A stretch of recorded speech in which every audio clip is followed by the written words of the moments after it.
evening. Good evening, everyone. Could I have your attention? Thank you very much.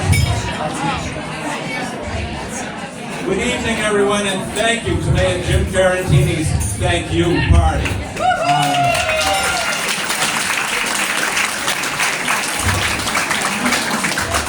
I'm Bill Parks. I've been the city solicitor in the city of Haverhill for 20 years. Very proud to serve along with my friend and my boss, Jim Fiorentini. So we have a few folks that want to say a few words tonight, and then we're going to hear from our friend the mayor. So to kick that off, I want to ask our good friend, great police chief, city of Haverhill, Bob Pistone, to come on up.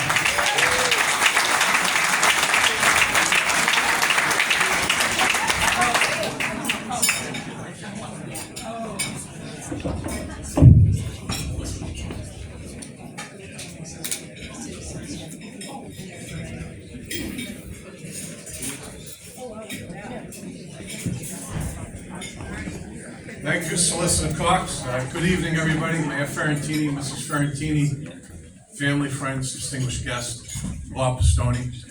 And I had the pleasure of being the police chief for the last 2.5 years under probably the greatest boss I could ever have, which is Mayor Fiorentini.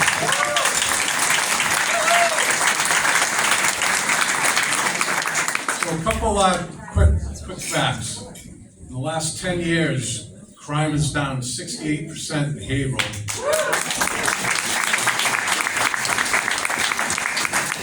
And 2 years ago, Haverhill received its national accreditation, one of only 5 departments in the entire Commonwealth. And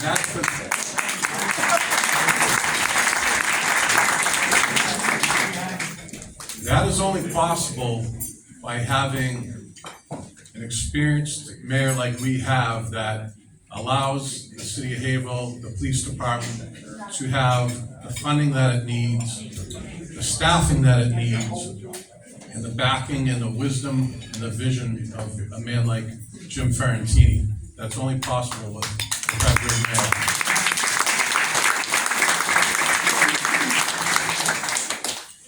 When I took over as chief 2.5 years ago, I have a weekly meeting with the mayor, and I was always amazed early on the knowledge that the mayor has of the operations of a law enforcement agency such as the Haverhill Police Department. Again, being mayor 20 years, I'm sure that's he's made it his business, but he's been a great mentor. He's been a great leader. He's been the type of boss who he offers advice, but at the same time allows the police department to do its thing, and so it's been a pleasure working for him. So I have an award that come up, please, Mayor. I'm supposed to give out the awards. So with that greatest appreciation, in honor of your 20 years of dedicated service to the city of Haverhill as mayor, Mayor James J. Fiorentini. You left a legacy, and Haverhill is a better place because of your unwavering leadership and vision. Congratulations on your retirement from Chief Robert Pistone and the men and women of the Haverhill Police Department.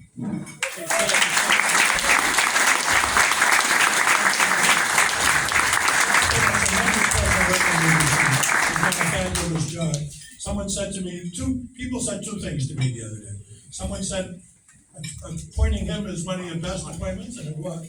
Someone else said, it's the only decent thing you've done in 20 years. They're both right. Chief, you've done a great job. Thank you so much, Chief. Thank you, Mayor.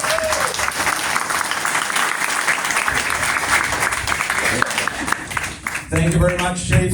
Appreciate that. I'm going to recognize a few folks who are here in no particular order, and I say that so nobody holds it against me. But I have to say this. So, political races sometimes very heated, they're very emotional. Everybody puts so much into those races. But when your opponents become your friends and your supporters, I think that says a lot. So first I want to recognize former State Senator Jim Tajuga, who's with us. And I also want to recognize, there he is. And then I also want to recognize former City Council President Mike Bresnan here.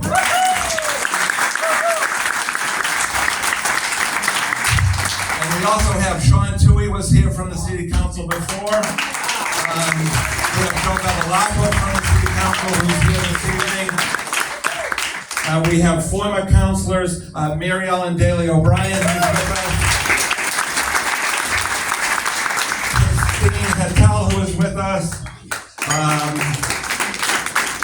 We also have former school committee member Kerry Fitzgerald, who's with us. And incoming City Councilor Ralph Vasilier.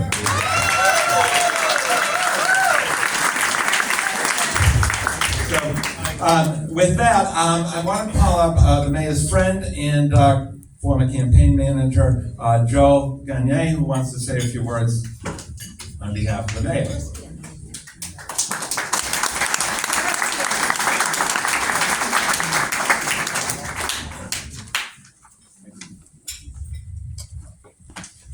Before I speak, can we just ask a question here? Are we sure the mayor's retiring? Because he is still working the room. He's a seasoned professional here. I have to point that out.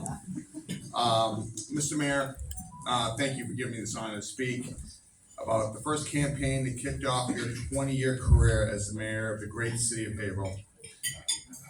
I was introduced to the mayor, who was the city councilor here, by a mutual friend of ours. My campaign knew I was looking to run a campaign. And he said this was something of a long shot of a campaign. But he felt like people were sleeping on this guy. My friend thought he could win. Mayor Fiorentini's opponent was right out of central casting.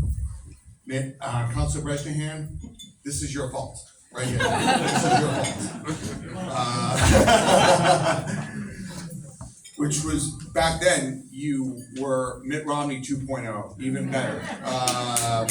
Polished, you ran a great campaign, you knew how to fundraise, so many people knew you, they liked you. You served on the council with Mayor Fiorentini. For the mayor and I, you were our Mount Everest. Like, this was the best campaign I ever was a part of, and the hardest, because you, sir, were just that good. And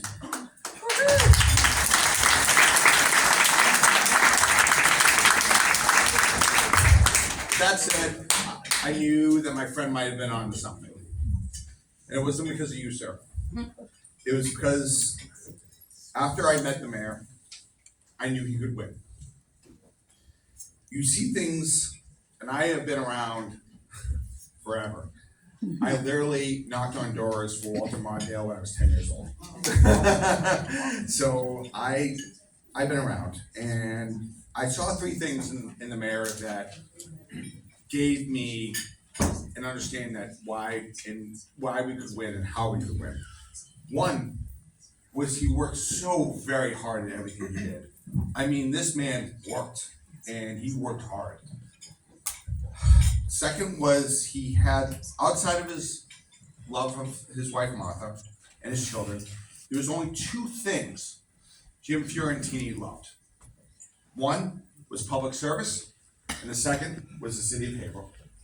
He loved them both, and when you love something, it's not work anymore. And for Mayor Fiorentini, it wasn't work. In true to form, the mayor worked his tail off. He worked his tail off on that campaign. And the mayor and I will disagree on this, and we will continue to disagree. But I am convinced you knocked on every door in the city that campaign. He did. I mean, in my heart, he did. He was relentless. It didn't matter if it rained or shined. It did not matter. He was out there meeting the voters. And to me, that was key, because he knew, like I knew, that once you meet voters where they're at, they're more likely to vote for you. It also allows you to get to know the issues of the voters. And working the grassroots was going to be the key to the mayor's success, and it is proven time and time again.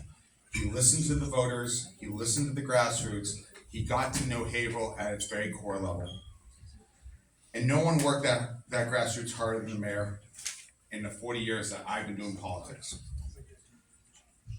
His love for this city drove him hard. He simply loved the city, and he couldn't get enough of it. As you know, we won the campaign. My girlfriend, now wife, would ask me time and time again, why was I sleeping in the mayor's third-story law office on this rickety old couch? The answer was very simple. The mayor just inspired me to do it. He just worked that hard, and I had worked for other candidates. I mean, I had done advance for First Lady Hillary Clinton. I'd worked for presidential candidates, but this guy just loved what he did so much that I couldn't let him down. And I hope I didn't let you down. He simply wanted more, but not for himself. He wanted more for the city of Haverhill. So it comes no surprise to me that the mayor never lost another election. And he has served the city for 2 decades, the longest in this Haverhill storied history. Haverhill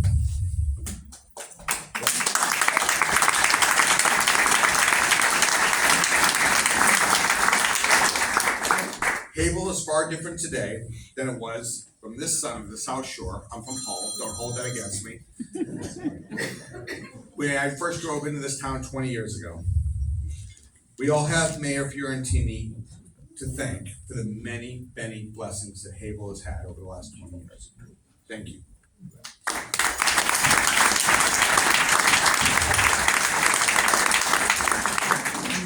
In conclusion, I know there's a lot in our politics today that we would be better without in our country.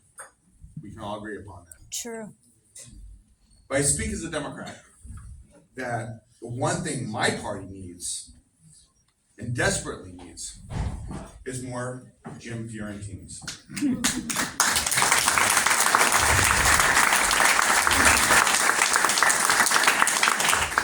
True public servants who listen to the loudest person in the room, but then takes the time to listen to the softest voice in the room. The one who championed the people who are just getting by. An increase in taxes or spending could tip the balance for those who are struggling. That was Jim. He always listened to everyone. He always took everyone's voice into account, and he always felt every decision he made, what the ramifications were for so many. And I'm forever grateful for that. Every decision he made was with care, and he succeeded to make government work for the many and not for just a few. And it's in my humble opinion, that if we had more Jim Fiorentinis in America, that America would be a far better place than it is today.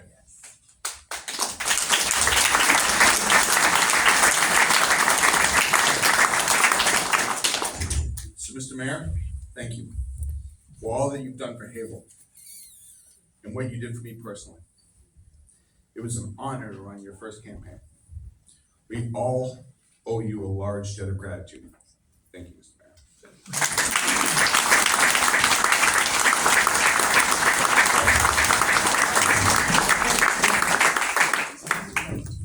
Thank you, Joel. You just got my remarks to about 30 seconds. Which everybody would probably be very happy about. I think we have a special message. Karen, were you able to cue that up? Now, if you look up, you see this great photo, new blood for the city council. You may not recognize this person. It took me a minute or two, but I told him he should have used it in later campaigns and said, still new blood for the city of Haverhill. But here we go. So we have a message from the mayor's good friend, Ed Murphy. I can't be with you in person tonight, but I'm so honored to be given a few moments to commend and celebrate the career of your incredible mayor and lifetime public servant, Jim Fiorentini, my good friend.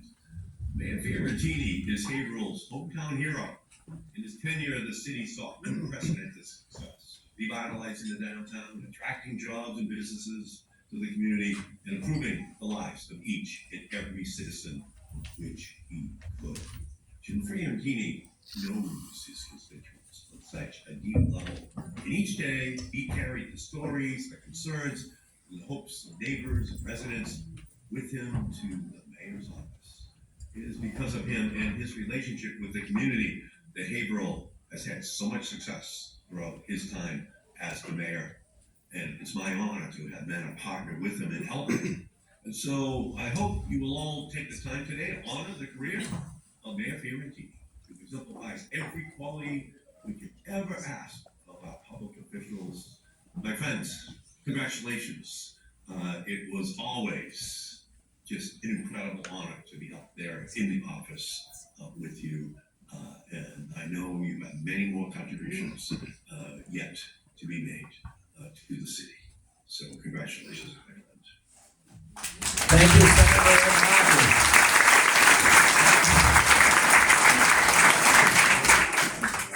So, before Jim started his service as mayor, he served on the Haverhill City Council from 1996 to 2003, served as vice president from 2002 to 2003. And we've been very fortunate to have a steady hand at the helm in Haverhill who deals with the struggles of our city and at the same time has made incredible progress in moving our city forward in every way. Jim brought a lifetime of experience with him to that office. He worked his way through Tufts and Northeastern Law School by driving a cab in Boston, often in the poorest areas of the city, on nights and weekends. He also worked washing dishes, construction jobs, and a substitute teacher, and numerous other jobs prior to becoming a lawyer in 1973. Jim was a former Vista volunteer who worked in Waterloo, Iowa, with the poorest of the poor to deliver good government services to them, where he organized a school for high school dropouts.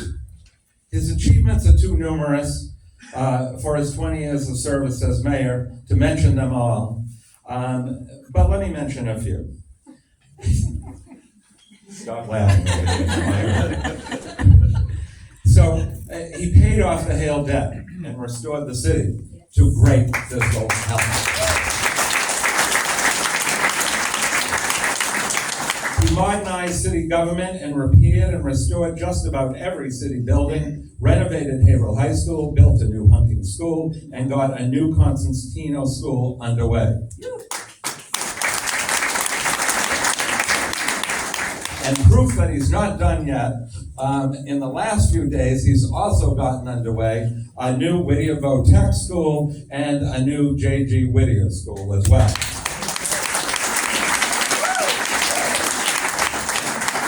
He revitalized downtown, starting with a transit-oriented development and mixed-use zoning changes and parking changes, which brought housing and commercial space to every abandoned mill building in our downtown. You are in the middle of this particular area, and this room, in and of itself, is a result of the efforts of Mayor Jim Fiorentini.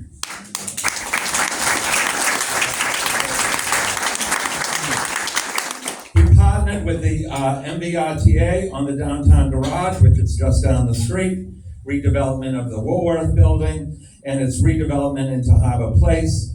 He also has very successfully partnered with Sal Napoli on the Haverhill Heights building, and soon the game-changing redevelopment of the Goki parking deck into a new $166 million development.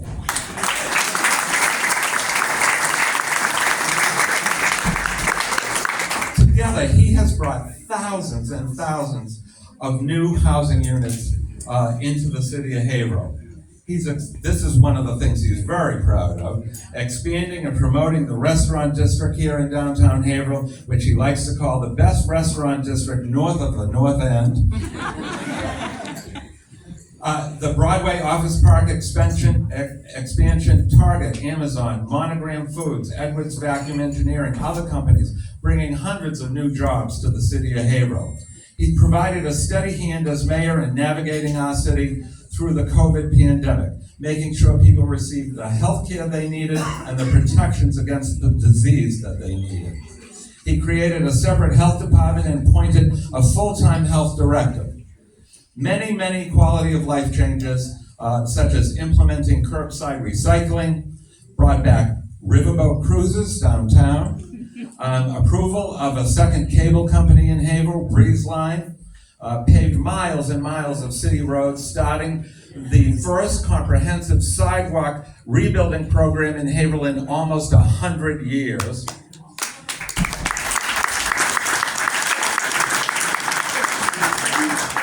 Rebuilt and improved neighborhood playgrounds and parks, built a boardwalk on one side of the river and a rail trail on the other side of the river, which the city council had the good sense to name after him. A new high school track and multi-purpose sports facility, improvements to Haverhill Stadium, but he's also left plans for the future as well. Bringing historic New England development downtown here, plans for a future new industrial park, to just name a few.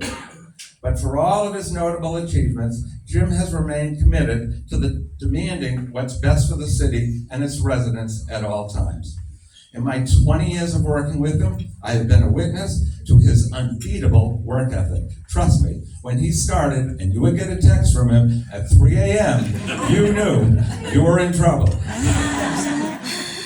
I have been a witness to this. Nobody has worked as hard, as long as he has as mayor. I've seen him in good times and bad, and he never gave up on his mission.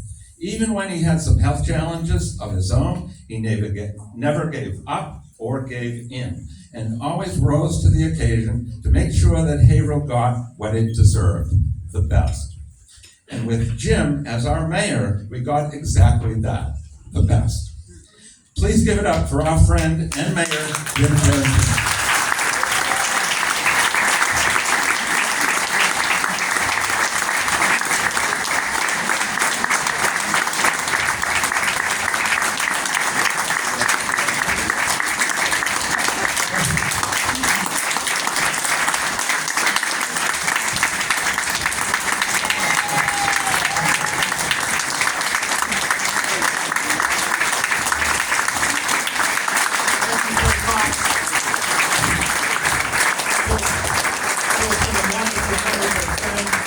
And the best city solicitor that anybody in the world could ever ask for. Let's give a round of applause for our friend.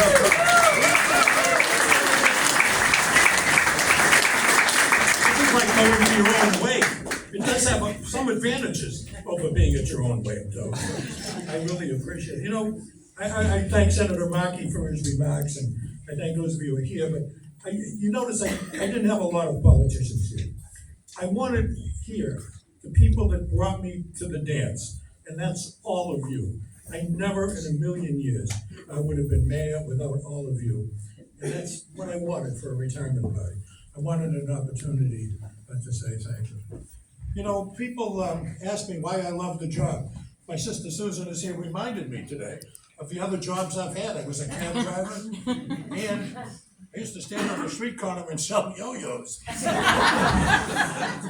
had forgotten, thanks for reminding me. That's why I love the job. It's a hell of a lot better than driving a cab or selling yo-yos. All around the city for the past, since I announced my retirement.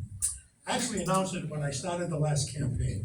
I wasn't going to run, I was thinking about it. And then when I did run, I announced in my announcement speech, I said, this will be my last race. And nobody believed it. I remember my friend Mike Gagliardi from the Laborers Union, such a great support.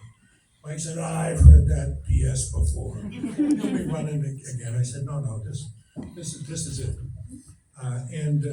Ever since then, people have been coming up and thanking me, saying thank you for your service.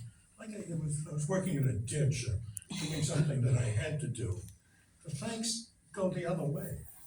This is not a sacrifice. This is a wonderful job. The thanks go from me to you for the greatest job that anyone could ever have asked for. Thank you so much. I am so honored, and thank you very, very much.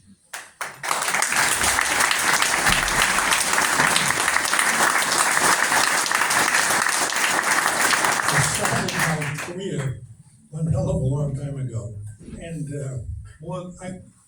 I suspect long before some of you were born, and I never in a million years, never, and I mean this very sincerely, ever would have been elected without my family, without the great name that my father and mother, and the great name that my grandparents, our grandparents, were my cousins, left a great name and reputation they left us.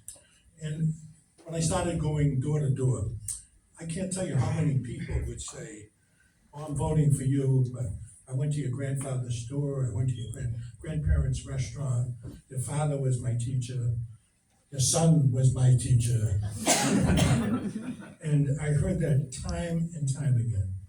I started with my grandparents at my side 52 years ago, with that picture you saw on the wall when I was running for city council. And they would call everybody in their precinct and talk to them in Italian and urge them to vote for me. And then my grandfather put his car outside of a polling place at Moody School, still a polling place to this day. I never stepped foot in that precinct. I never knocked on a door. I never did a coffee hour. That was my best precinct in the election, probably because I didn't knock on doors. I have some wonderful family members here today that I wouldn't have been elected without them. And let me ask them to be recognized. When I first ran for city council in 1993, it was a tough race. I'll tell you more about that in a minute. But 3 kids get up, election day in 1993. They were just kids. And they get up and they went door to door throughout the whole neighborhood, passing out leaflets saying to vote for me as city councilor and as a neighbor. And my 3 wonderful kids, Regina, Chrissy, and Jay. My daughter Chrissy is here today. Chrissy, thank you for coming.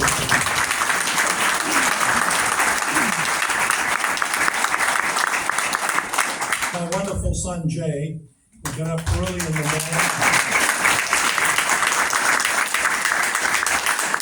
And we have a new family member we're gonna be having in the family soon. Jay's fiance, Christy Hallowell. Welcome to a great family.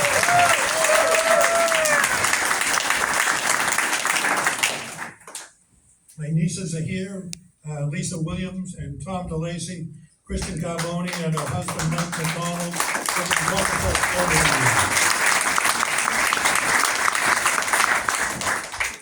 From day one, my cousins, I have, I think, 22 cousins and first cousins. Once I had an event down in Newburyport, and I did pretty well at it. And I asked my consultant,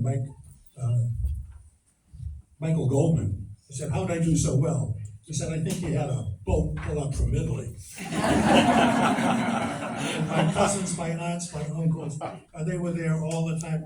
Some of my cousins, many more cousins helped. Some of my cousins are here today, and I want to recognize them and thank them. The Bro girls, Franny Bowen and Liz Hollis.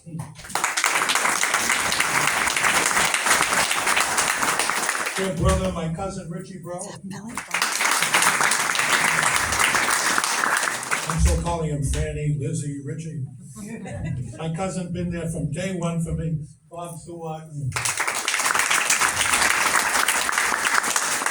Now, many of you over the years saw those great big signs that were all around town. They flooded the city with them from the time I first ran for the state senate until now.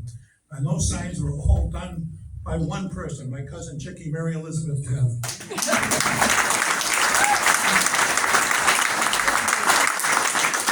I just hired a moving van last week. It really seemed real last week. I moved him out of the garage. Now, I saved the best for last. I heard Jimmy Carter say once that he always knew that he had someone that loved him and supported him as long as his wife was at his side. And my wife was at my side every step of the way. No matter how she felt, no matter how aggravated she was that I wasn't there for supper, no matter how tired, no matter how many other things she had to do, the first lady of our city, my beautiful wife.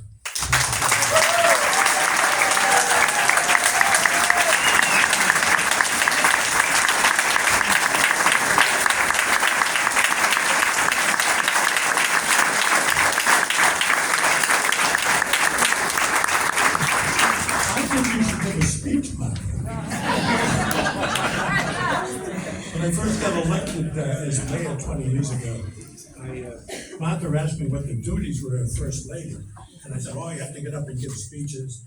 And then I think it was Jim Rorack's wife said, you don't have any duties as First Lady. It's ruined it for me. But thank you, Martha. Thank you for everything. I've been very fortunate over the years to have the best campaign managers in the world. You heard from my first campaign manager today. I would not have been mayor without him. Now, he exaggerated when he said that I worked. He worked me.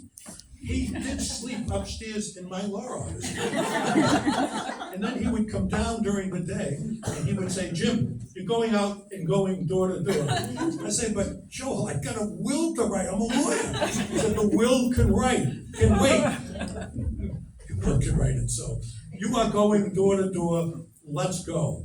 Oh, but Joel, I'm tired. No, we're going door to door. I would never have been mayor without him. Joel Gagne spoke earlier. What a wonderful day.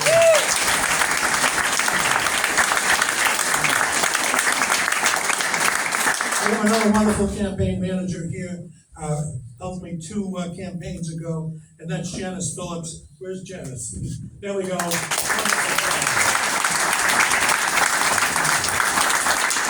And all of you who spent hundreds and hundreds, thousands of hours, we would get together. Many of you remember this. Would be at my parents' house. Would be at my 3rd floor of my law office. I'm nodding your head, Dan. Would be later on when I close the law office. You'd be in my living room, my kitchen, my dining room. People held signs, knocked on doors, made phone calls. I never would have made it without the greatest campaign team in the world. All of you that worked on any campaign, please raise your hand and be recognized. Thank you so much.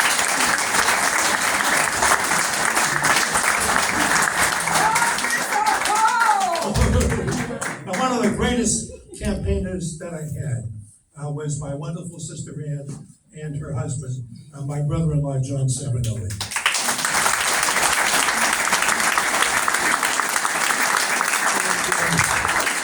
I'll talk a little bit more about Ian in just a minute.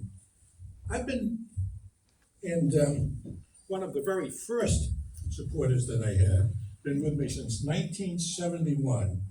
Remember the very first meeting we had at the house? Yeah. My cousin Chicky was there, and my wonderful sister, Susan Fiorentini McMillan. Every time, every election. Thank you so much.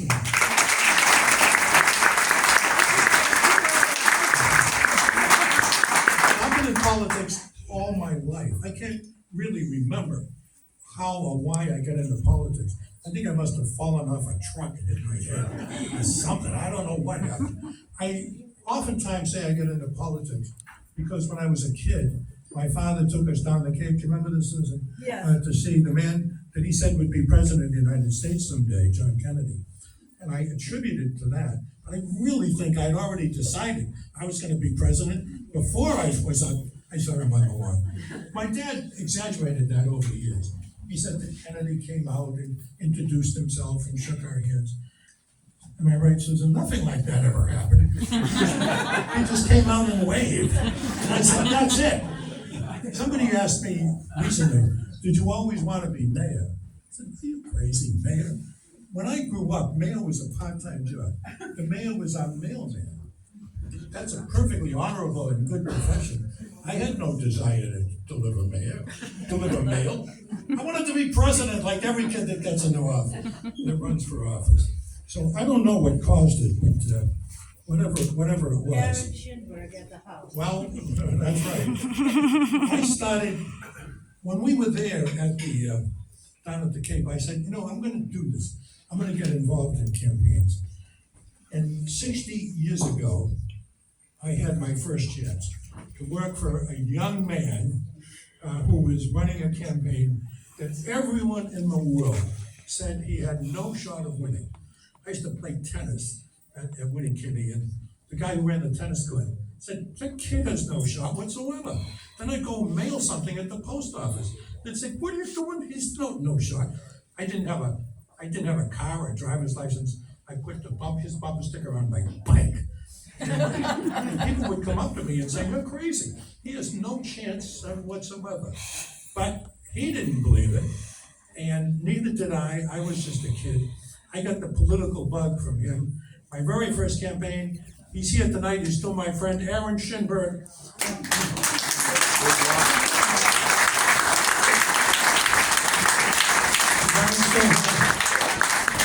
Aaron did not listen. He went on to win that race. I think he was 22 at the time, and the greatest political upset in the history of the city, and it gave me a bug.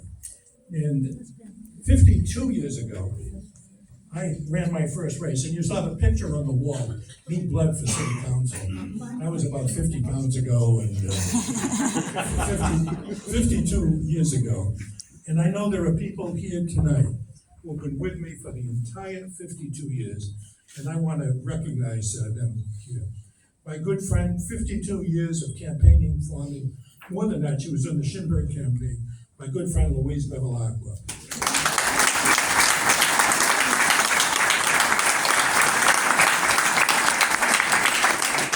That's the only race Martha has been with me. I didn't know her then. But Susan, my sister Susan was with me, my cousin Chicky, and I can't remember Mike, I think my good friend Mike Pacey was there with me. Is there anybody else who was campaigning with me way back in 1971? Well, thank you. Those of you who were with me all that time ago, 52 years ago, stand up and be recognized, because I really, really appreciate it.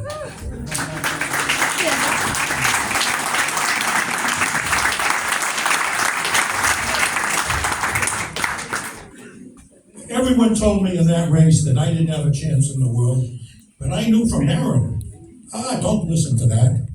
Unfortunately, they were right.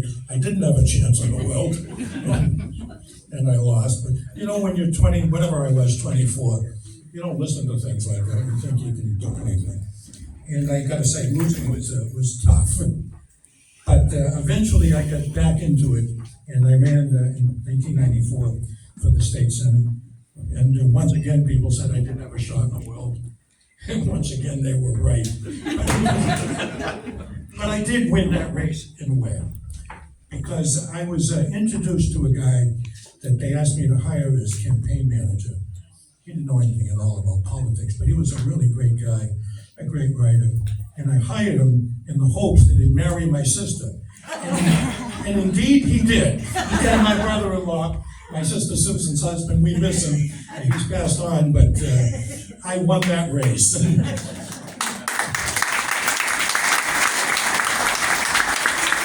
And along with you, I know going to get more people as we go through this, but again, my friend Louise was with me, Lisa, Lynn, and John Savinelli, Kristen were with me, Chicky made the signs, Martha was with me this time. And so many of you helped over and over and over in that race. After losing twice, I was convinced that politics just wasn't for me. I better do something else, sell yo-yos, or go back to driving a cab or something. This just wasn't in the cards. And now people were telling me, forget it, try moving to Cambridge, do something else. And we did actually go down, Martha and I, remember this month? We went down to Newburyport, we looked at houses. I've done better in Newburyport than I did in Haverhill. And we were looking at a house, seriously considering moving there. And the city council race was coming up. And I thought about it, but I said, no, it's not in the cards. I can't win it. And one person started calling me every single day, and say, you can do this. No, I can't do this. Every day she would call, and then she would say, did you take out papers yet? Did you take out papers? You can do this. No, I can't do it. Yes, you can. You can do this. I said, no, I don't want to lose again. I said, you can do this. Finally, I took out papers just to shut her up. And that was my wonderful sister, Ian Savinelli, and I never, ever would have been man without her. Unfortunately, she's gone, but and I would recognize my wonderful brother-in-law. Two children who took off from me. I did win in 1993, and it was a great race, kind of surprised myself. And then in 2003, I decided to run for mayor. Now, I thought about running for many, many years for different things, and I would do polls and think about it, and decide at the end, no, it's not for me. And something happened in 2003. I really don't know what it was. Maybe I got hit with a mallet or something. But all of a sudden, I was at a meeting once, and I said, I'm gonna run for mayor. And that was that. And I did run. I ran against the great guys here today, we're still friends. And that's my friend Mike Bresnahan. And the entire political establishment was against me in those days. Almost every member of the city council, the school committee, the head of the Chamber of Commerce, the Democratic State Committee man, the Republican State Committee woman, the Lieutenant Governor, they were all on the other team. They all thought I would lose, and so did I. But things just kept plugging. And I had something better than all of those politicians. I had you. And I never would have run, I never would have won without those of you. Everyone who was on that campaign for mayor 20 years ago, stand up and be recognized. Thank you so much. Kay, Louise.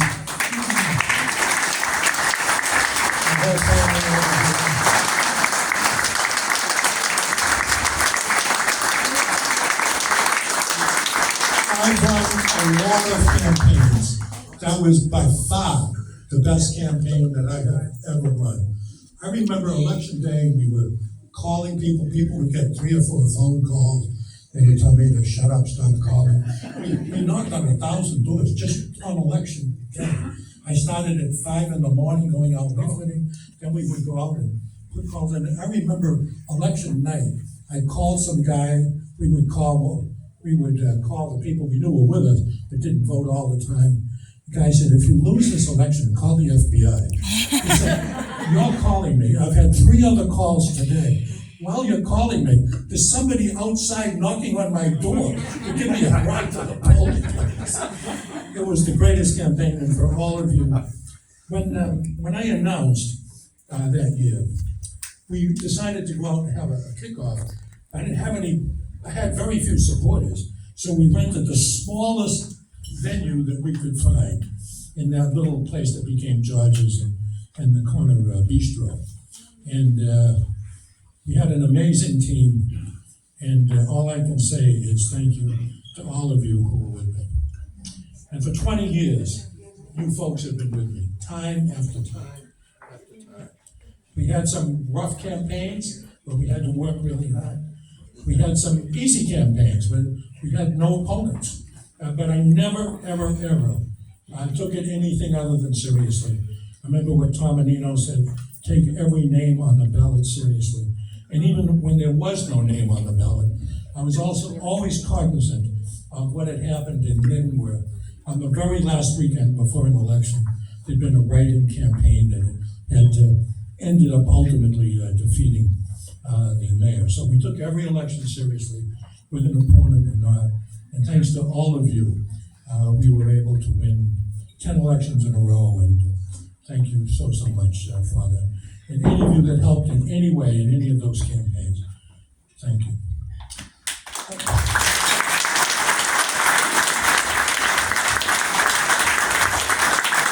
I don't have a real long policy speech.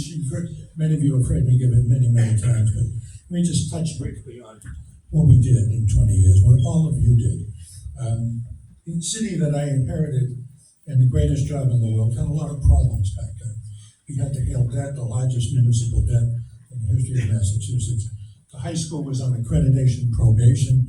We were slated to become one of only 2 high schools in the state that was unaccredited.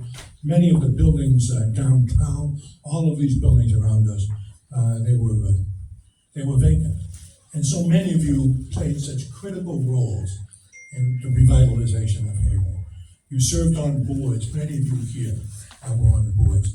You worked in the mayor's office, and I have, with my current chief of staff, I think is here somewhere. Christine. So,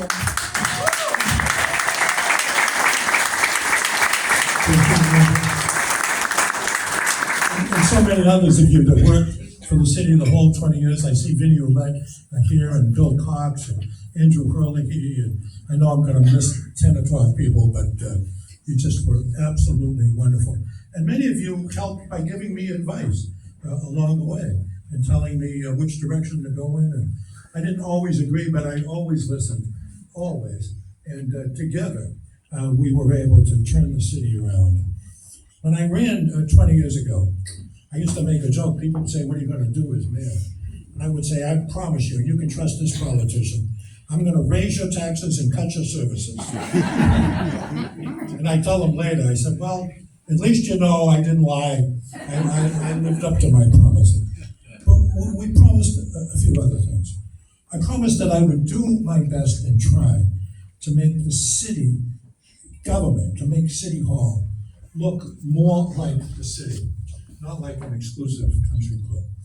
And I'm very, very proud that we were able to triple the number of Latinos and bilingual people in city government. We made every board look like the city. There were no Latinos in city government. And next year, the city council and the school committee will also look like our city. And I'm very, very proud of that. And many of my friends from the Latino Coalition are here tonight, and I want to thank them for 20 years of support. Thank you very, very much.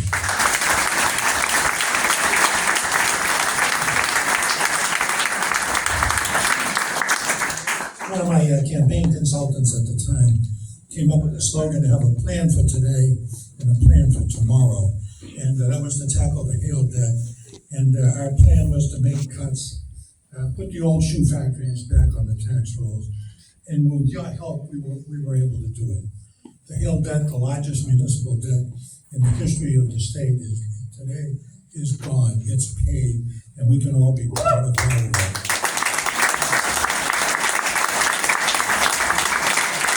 Our bond rating went from the lowest in its history to the highest in its history. Our municipal debt went from the least amount that we've had. In fact, it was negative. I really don't know how you can have negative free cash, but we managed to do it. And today, to the highest amount of reserves in our history, and I'm proud of that. Now, the road wasn't always smooth.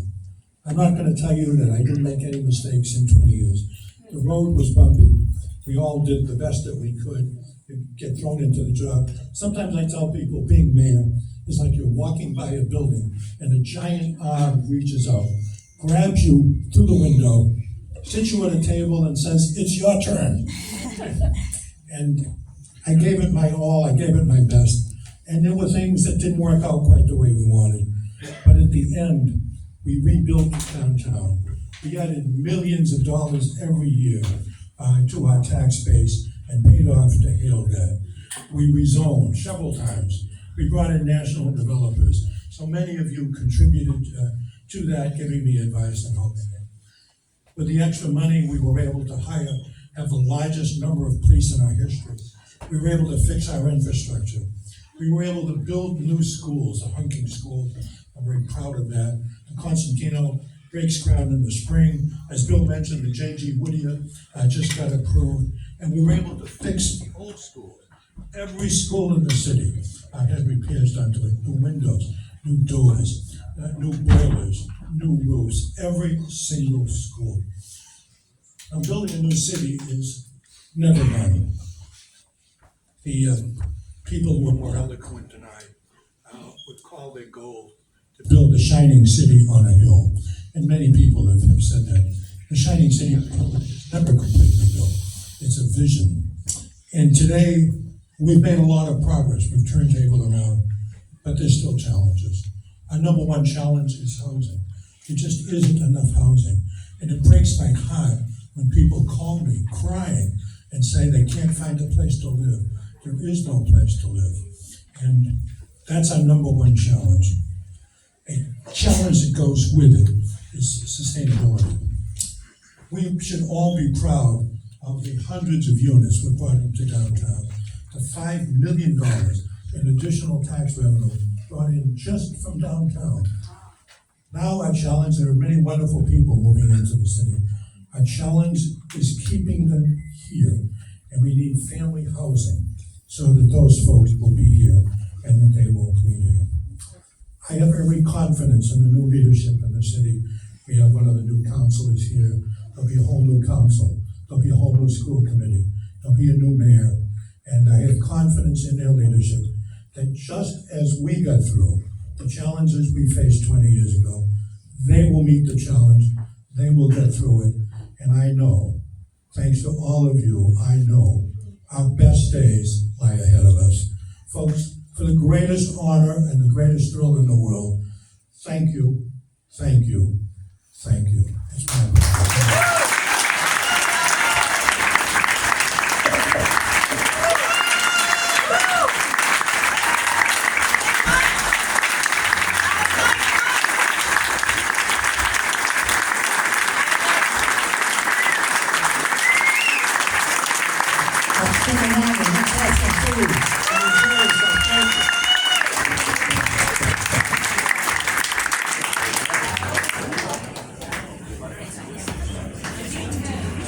Thank you.